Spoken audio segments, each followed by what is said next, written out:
Wow. Holy cow. Last night, something happened that I thought would not happen in my lifetime. Something that I think actually it's going to be rough getting through all of this, but I think this is something that may have given us more time, or at least some blessings. We effectively stopped abortion last night, at least in some states. Any state that decides that they're not going to provide abortion or they're going to make it illegal, that's fine. You're going to see California and New York. I think after birth abortions are going to be in the legislative body very, very soon. Now, this was leaked, and that's another story, a big story. There's only about 4 people that could have leaked this. I talked to some people that know people on the Supreme Court and very close last night, and they were livid. They said this has not happened. Now, this has happened with the first Roe versus Wade decision, but that happened like an hour before, and it didn't release the whole decision. This is clearly to ignite our streets on fire. And it was clearly done by I shouldn't say this. It is most likely done by a left-leaning court clerk. That person should lose their law license. They should never be able to practice again. They should not be held up as a hero, and they will be by the left. If Roberts does not do an investigation and does not out this person, fire this person, and make sure that they lose their law license, then the Supreme Court is not safe in anything that they do. Now, we don't know for sure that this is going to last, and that is the reason for the release. This is the opinion. It is very well thought out. I read all 90 or 95 pages this morning. It's very, very well thought out. It has... There's just no way around it. It is very, very bulletproof because it uses even Ginsburg's words about Roe versus Wade. But it does not ban abortion. It gives it back to the people where it says it belongs. So just to set the foundations to this, you believe, and I think we seem to know, that it is a legitimate document. It is a legitimate document. It was written by Samuel Alito. Yes.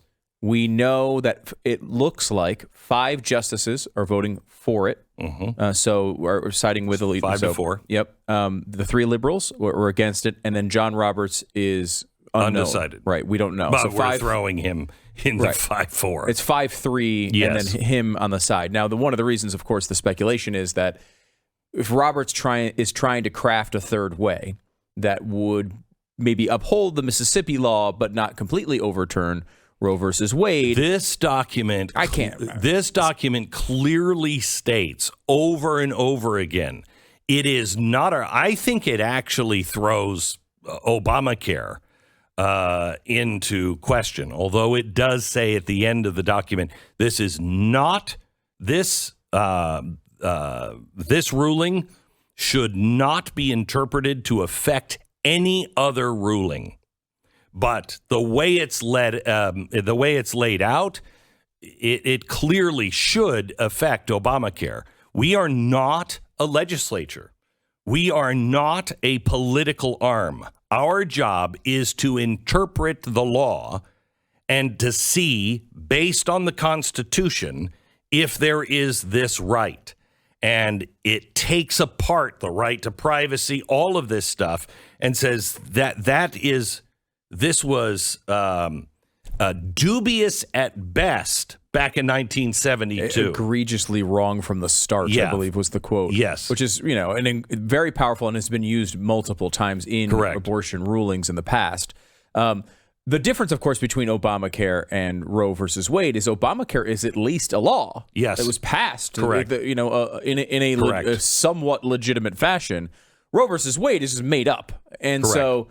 And purely from the Supreme Court. Right. They're saying here states can come back and pass laws. Correct. That's how this should happen. Correct. So this is not going to eliminate abortion. The far left, Bernie Sanders, for example, is arguing hard today to act like this is the justification to overturn the filibuster, and then you'd be able to put a national abortion law in. And you would also pack the court. And pack the court and do all sorts of things to make sure that this is it for them. This is what the left really wants those children not to be born. So they're going to do whatever they can on this. Well, Planned Parenthood said this is sacred, that abortion is sacred. Just so you know, when there are things that are sacred, you're into religious territory. This, they believe, is sacred. So abortion is up on the altar. I think you're going to see the left completely unmasked now. If they pack the court, that is the sign. That is the last thing. No government has ever recovered from the courts being packed. Check out Venezuela. What do they have? Like 47 judges? Something like that. They just started in the 30s, Yeah, they just started packing the court, and it's crazy. No government has ever survived that. That is the road to totalitarianism. 32. 32. Yeah. 32. Yeah. Yep. And yes, they're 32. And what did they start? What did they start with? I don't have the whole list here, but that's what they're at now. The left is being unmasked. They want the end to the filibuster, which means they just want straight up, 51-50. They don't want anybody able to slow things down. That's what our Constitution is all about, slowing things down. When people complain, Congress isn't doing anything, that's what the founders wanted. They didn't want your federal government doing things. What they wanted was your state government to do things. That's why this particular ruling on Roe versus Wade is so good. It passes it back to the states.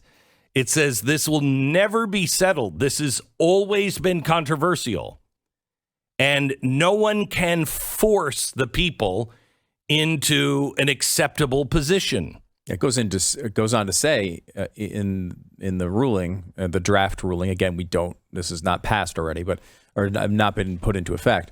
But it goes on to say that before Roe versus Wade, 30 states had decided on a complete ban. Yes, and there had been some states moving in the opposite direction, and this just upended that entire process. Correct. There's another world where Roe versus Wade doesn't exist, and legislatures just pass abortion rights in most of the states.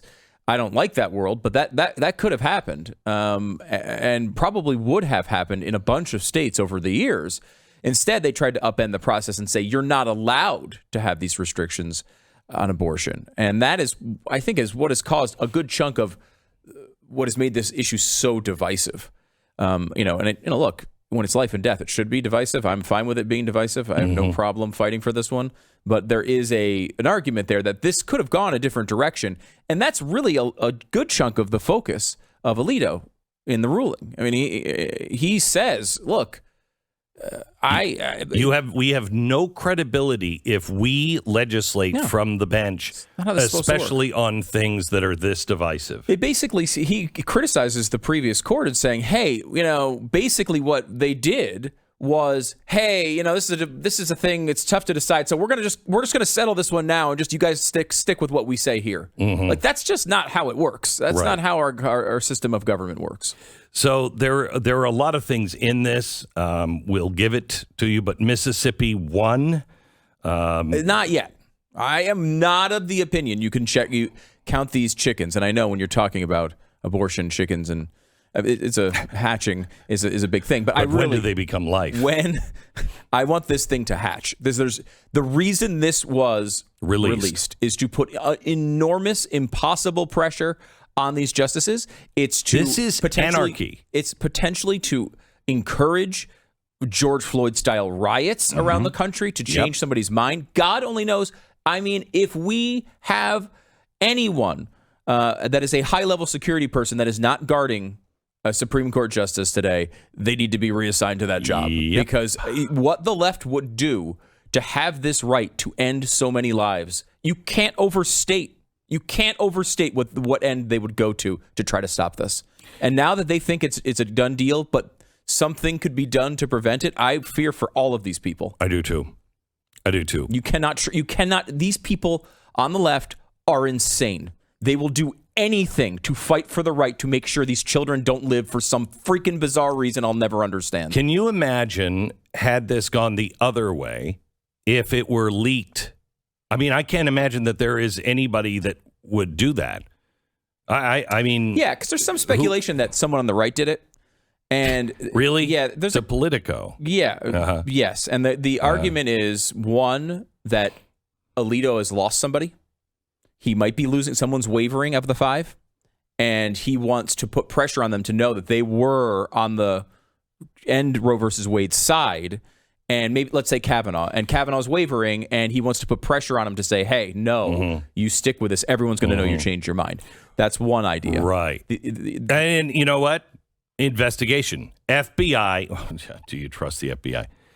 An investigation needs to be done. John Roberts needs to call for it, and we need to know who did it. Whoever did it, whatever side, they're wrong.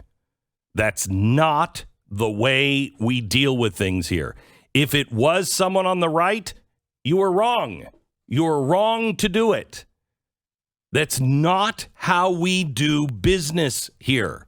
You do not influence the Supreme Court or threaten the Supreme Court.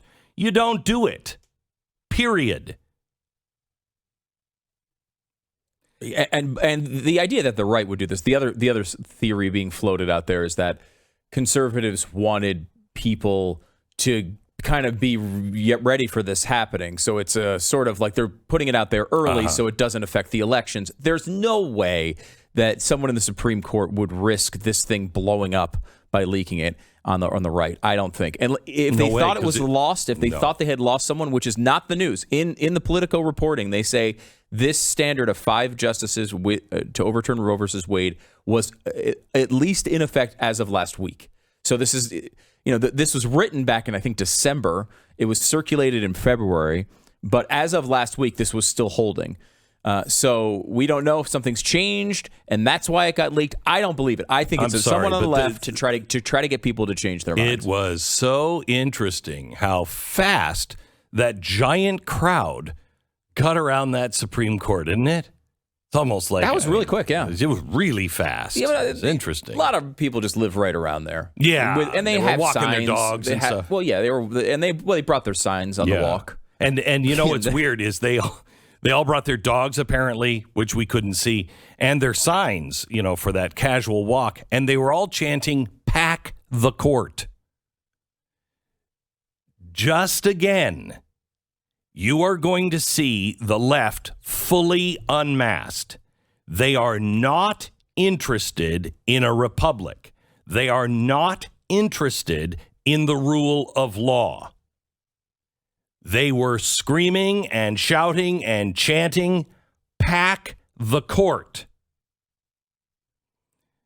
This may be the place where we separate. I think this is where we might come to blows.